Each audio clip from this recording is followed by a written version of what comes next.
Hey, what's up everyone? I hope you're all having a wonderful day or night. I hope you will enjoy today's video, so let's just get into it.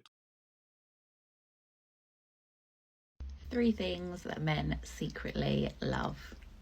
Number 1, when in the evening you just lay in their lap, it makes them feel safe and secure, and it also shows you your vulnerable side. Number 2, when you run your fingers through their hair, it makes them feel relaxed, loved and special. So yeah, men love this. And number 3, affection. Men absolutely love affection. Cuddles, kisses, feeling pampered, massages. Do not forget to give your guy affection. Okay, first of all, get off me so I can do this. Second of all, who did you make this video for? If you posted this video for us, men, just know that we appreciated you gave us a good laugh. And third, yeah, we secretly do love cuddling. I love tormenting and making fun of my body, so I find it best if I stick it into a single position for a couple of hours until my entire body goes numb. You do understand that we're all different, right? We enjoy different things, we enjoy some things and not so much other things.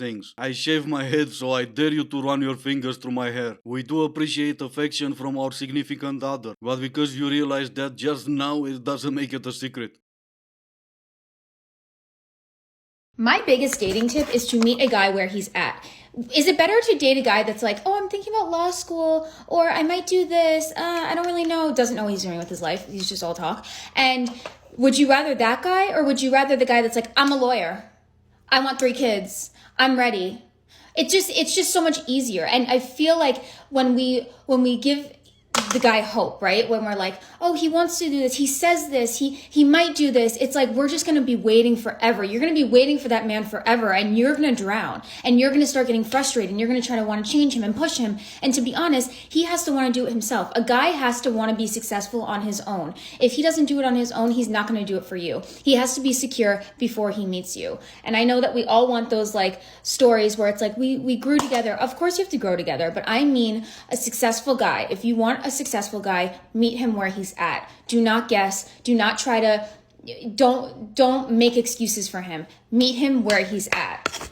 Yeah, that's a great dating advice. But at what age a man becomes a lawyer, and at what age a lawyer becomes successful? And when he did it on his own, he's that successful lawyer, why does he want you? He made it on his own. You just said you're bringing nothing of value in his life. If you consider the age of that successful man, you're pretty much saying date older men. And we circled back to the part you older ladies hate the most. Successful men date younger women. If your advice was for younger women, yeah, you nailed it. But if your advice was not for them, then not so much.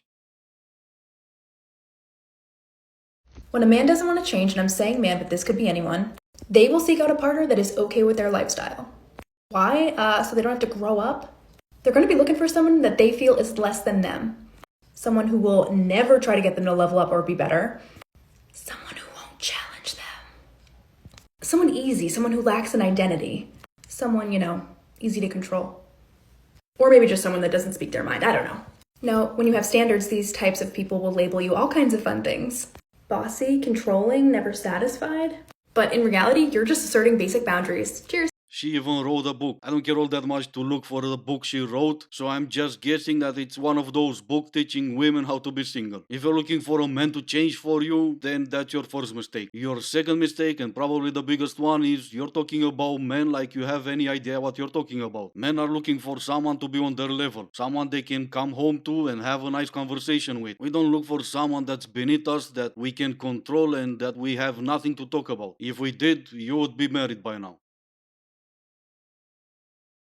Soup is for women. Men cannot eat soup. It's way too girly. You're going to take a little spoon and put it up to your little lips, and you're going to swallow a tiny little spoon. You're going to swallow a teaspoonful of food. It's weird. It's wrong. Men should not have soup ever. It's weird. It's not manly. You need to eat only meat at all times with your hands. It's just odd. Soup is weird. It's weird like that. It's water. Hot take.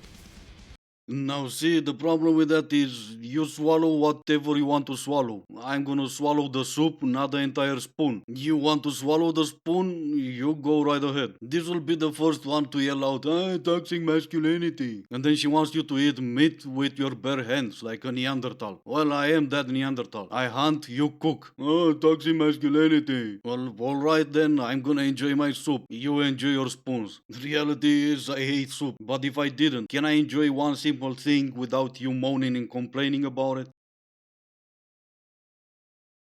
And another thing, if somebody leaves you and exits your life, maybe you should stop looking at it as you got left. Maybe just look at it as like they just moved out your way. Okay, but in the end, no matter how you call it, you still got left. In order for me to be polite and respectful, I'm gonna use as an example the soup from the previous lady. You can call that soup caviar, but it's still gonna probably taste like soup. If you are willing to taste it, of course.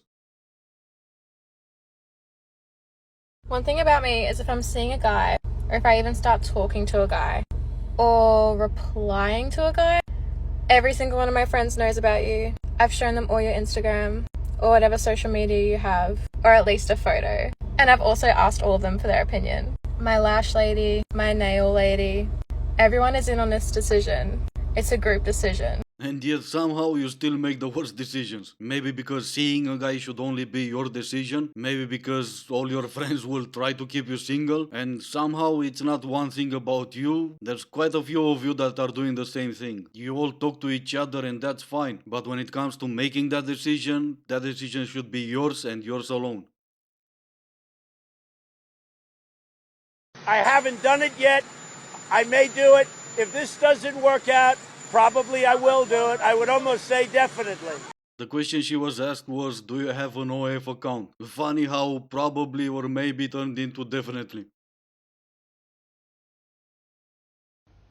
I just don't get it.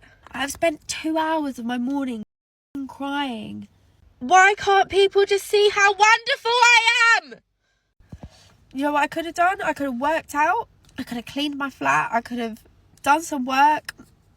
Crying over a boy. Instead, I sat here and I cried. And for what? For someone who literally probably right now doesn't give a doesn't care. Like, he's just getting on with his life. I'm loyal. I am funny. I am kind, beautiful. I am thoughtful. I'm so done.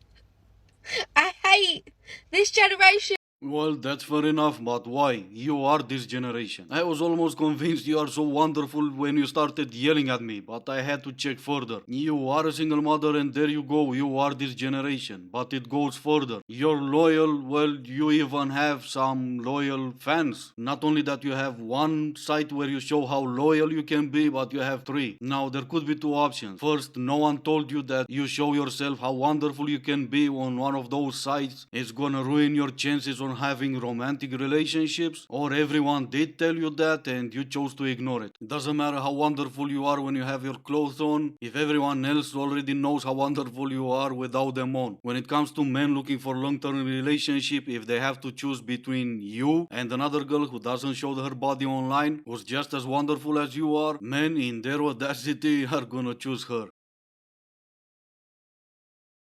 Here's what to say when you're not interested in gossiping. For reference, I'm well with Rael, your communication coach, here to help you socialize and articulate with kindness, class, and confidence. I don't really know much about that person, so I can't say much. I mean, if it works for them, who are we to judge, right? Let's change the subject. Listen to what happened to me this week. Sometimes no response is a response. Hope these are helpful. Wow, I mean, that's not only helpful, but that's wisdom right there. In order for you to become a communication coach, did you take classes or courses? Or because I mean, what you just said is something you learn when you're in, I think, your teen years. So I think congratulations are in order. You made it to high school level. The only reason he hasn't bought you a present in 4 years is because next year he's just going to get you a G-Wagon. The only reason he refuses to delete his ex off of everything is because he wants it as a constant reminder of how much of an upgrade he's had. The only reason The reason he has so many secret Instagram accounts is so that he can comment on your picture multiple times. Doesn't even comment. The only reason he has long conversations with every female he bumps into is because he's trying to create an amazing friend group for you. Go on. The reason why he keeps calling you the wrong girl's name is because is because he was thinking of baby names all night long. That's so The reason he spends so much time with the other girl is because he's trying to convince her to bring her home to you to help you with your chores. He is that considerate, that's all. Anyway, this is gonna be it for today. As always, I do hope you enjoyed the video. If you didn't, I still appreciate you for making it this far. Thank you all so much for watching. Stay safe, and I will see you in the next one.